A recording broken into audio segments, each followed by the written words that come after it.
Magandang araw mga kabaksing.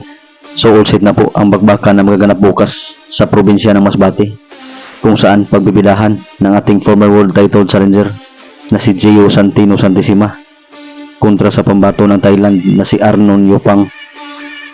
Sa uwiin na ginanap kanina mga kabaksing ay kapwa pasok ang dalawa sa Super Featherweight Division, kung saan kapwa sila tumimbang ng 129.8 libras. Ang ating pambatong si Santissima mga kabaksing ay may boxing record na 23 wins with 19 KOs at may 7 talo.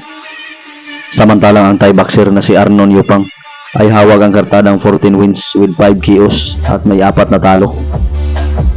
Ang kanilang laban mga kabaksing ay para sa WBC Asia Continental Super Featherweight title.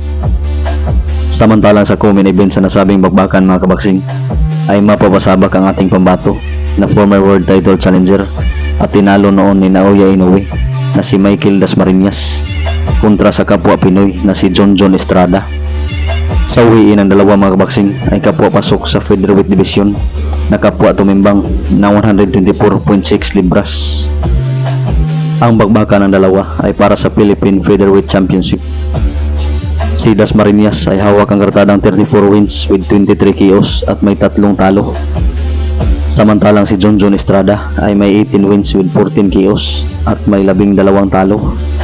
Samantalang sa ibang undercard mga kabaksing ay mapapasabak din ang ating hard hitter Pinoy na si Isnet Trey Domingo kontra sa kapwa Pinoy din na si Enrique Magsalin. Ang kanilang laban mga kabaksing ay para sa WBC Asia Flyweight title. Sa uwiin ng dalawa ay kapwa sila pasok sa Flyweight division na tumimbang ng kapwa 112 libras. Si Isnet Domingo mga kabaksing ay may kartadang 19 wins with 11 KOs at may 2 talo lamang. Habang si Magsalin ay may 10 wins with 1 KO at may 5 talo. Samantalang sasabak din bukas si Benvenido Ligas kontra sa kapwa Pinoy na si Alvin Kamiki.